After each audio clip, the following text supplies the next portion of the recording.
ಮಹಡಿಯಿಂದ ಬಿದ್ದು ರಾಷ್ಟ್ರ ಮಟ್ಟದ ಪವರ್ ಲಿಫ್ಟರ್ ಸಾವನ್ನಪ್ಪಿರುವಂತಹ ದಾರುಣ ಘಟನೆ ಸಂಭವಿಸಿದ್ದು ಕಟ್ಟಡದಲ್ಲಿ ವೆಲ್ಡಿಂಗ್ ಕೆಲಸ ಮಾಡುವ ಸಂದರ್ಭದಲ್ಲಿ ಈ ಘಟನೆ ನಡೆದಿದೆ.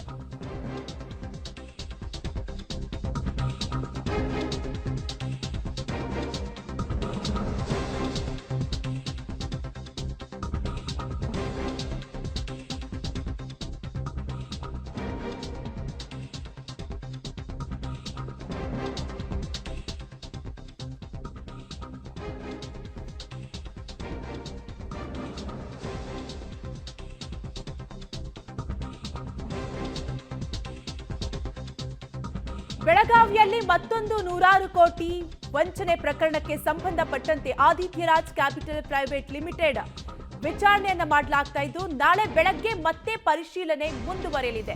ಸತತ 10 ಗಂಟೆಗಳ ಪರಿಶೀಲನೆಯನ್ನ ನಡೆಸಿದ್ರು ಅಧಿಕಾರಿಗಳು. ಸಾವಿರಾರು ಕೋಟಿ ಹಣ ಹೂಡಿಕೆ ಆಗಿರುವುದು ಪತ್ತೆಯಾಗಿದೆ ತನಿಖೆಯಲ್ಲಿ. ಮಹಾರಾಷ್ಟ್ರ ಮೂಲದ ಬಾಲರಾಜ್ ಮಾನೆಯ ಮನೆಯಲ್ಲಿ ಇಂಚಿಂಚು ತನಿಖೆಯನ್ನ ಮಾಡಲಾಗಿದ್ದು ದಾಳಿ ಆಗ್ತಿದ್ದಂತೆ ಸರ್ವರ್ ಶಟ್ ಡೌನ್ ಮಾಡಲಾಗಿದೆ. 1 ಲಕ್ಷಕ್ಕೆ 5% ನೀಡೋದಾಗಿ ಆಮಿಷವೊಡ್ಡಿ ಈತ ವಂಚನೆಯನ್ನ ಮಾಡ್ತಾ ಇದ್ದ.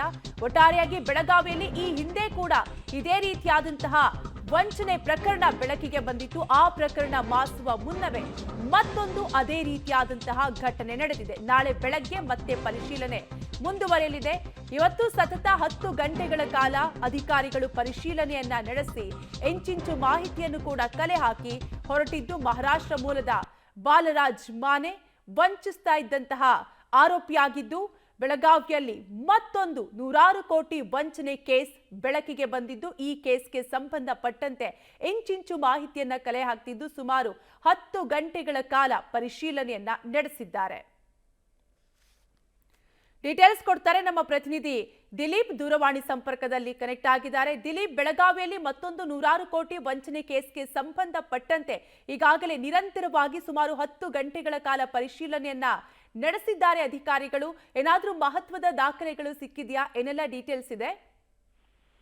ಕಾವ್ಯ, ಪ್ರಮುಖವಾಗಿ ಏನಂತಂದ್ರೆ ಇದು ಎರಡನೇ ರೇಡ್ ಆಗಿರುವಂತದ್ದು. ಈ ಹಿಂದೆ ಕೂಡ ಒಂದು ಈ ತರ ರೇಡ್ ಆಗಿದೆ. ಇವತ್ತು ಏನು ಬೆಳಗಾವಿ ಎಸಿ ಶ್ರವಣ್ ಕುಮಾರ್ ಅವರ ನೇತೃತ್ವದಲ್ಲಿ ಮತ್ತೊಂದು ಆದಿತ್ಯ ಒಂದು ಕಂಪನಿಯಲ್ಲಿ ರೇಡ್ ಆಗಿರುವಂತದ್ದು. ಮತ್ತೆ ಬಲರಾಮ್ ಅಂತ ಏನಿದ್ದಾರೆ ಅವರನ್ನ ವಶಕ್ಕೆ ಪಡೆದುಕೊಂಡು ಮಾಹಿತಿಯನ್ನ ಕಲೆ ಹಾಕ್ತಾ ಇದ್ದಾರೆ. ಬಹಳಷ್ಟು ಮಾಹಿತಿಗಳನ್ನ ಕಲೆ ಹಾಕ್ಬೇಕಾಗಿರೋದು. ಯಾಕಂತಂದ್ರೆ ಇದು ಕೂಡ ಬಹಳಷ್ಟು ದೊಡ್ಡದಾದಂತ ಒಂದು ಕಾರ್ಯಕ್ರಮ ಅಂತ ಹೇಳಲಾಗ್ತದೆ. ಯಾಕೆ ಅಂತಂದ್ರೆ ಇದು ಎಲ್ಲೆಲ್ಲಿ ಕೊಟ್ಟಿದ್ದಾರೆ, ಕರ್ನಾಟಕ, ಮಹಾರಾಷ್ಟ್ರ, ಬೇರೆ ಬೇರೆ ರಾಜ್ಯಗಳಿಗೂ ಕೂಡ ವ್ಯಾಪಿಸಿರೋದ್ರಿಂದ ಮಾಹಿತಿ ಕಲೆ ಹಾಕ್ಬೇಕಾಗಿರುವಂತದ್ದು. ಮತ್ತೆ ತಡರಾತ್ರಿವರೆಗೂ ಕೂಡ ಇನ್ನು ಪರಿಶೀಲನೆ ನಡೀತಾ ಇರುವಂತದ್ದು.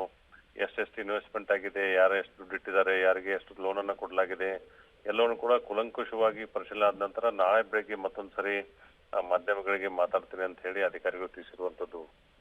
ಕಾವ್ಯ. Okay, thank you Dilip ಡೀಟೇಲ್ಸ್ಗಾಗಿ.